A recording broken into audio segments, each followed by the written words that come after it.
For the first time in 5 years, there will only be one Martin Luther King breakfast for all the city of Jacksonville.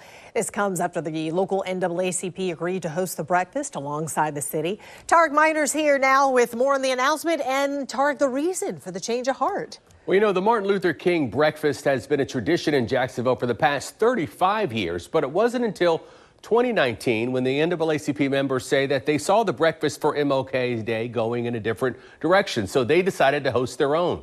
Well, today city officials say that the city and NAACP are moving forward together. We are closing that chapter. It is a new day. We are returning to one Martin Luther King Jr. Unity Breakfast moving forward. One unified applause after 5 years of division between the city of Jacksonville, the Chamber of Commerce, and the NAACP. Mayor Deegan saying all the parties involved have found common ground and are going to move forward celebrating Martin Luther King Jr.'s accomplishments as one. This does not mean we have to always agree, and certainly we will not.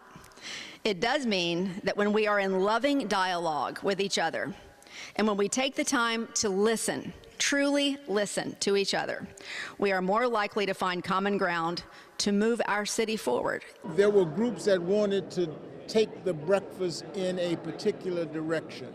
NAACP member and author Rodney Hurst tells News4Jax the unified MLK breakfast fell apart first during 1 year of Jacksonville Mayor Alvin Brown's administration and 4 years of Mayor Lenny Curry's. He says various groups and politicians tried to put their own spin on the MLK breakfast, which the NAACP didn't approve of. The civil rights group also took issue with organizers telling the NAACP not to have a keynote speaker who would say something controversial. Hurst points out that even Martin Luther King was controversial in the 1960s. I have a dream today. We can't run away from controversy. We can't run away from those things that make some folk feel guilty and uncomfortable. We've got to deal with the issues that represent history. Mayor Deegan today also announced the addition of a week of service during the 7 days following the MLK breakfast, which will include several service projects and community forums.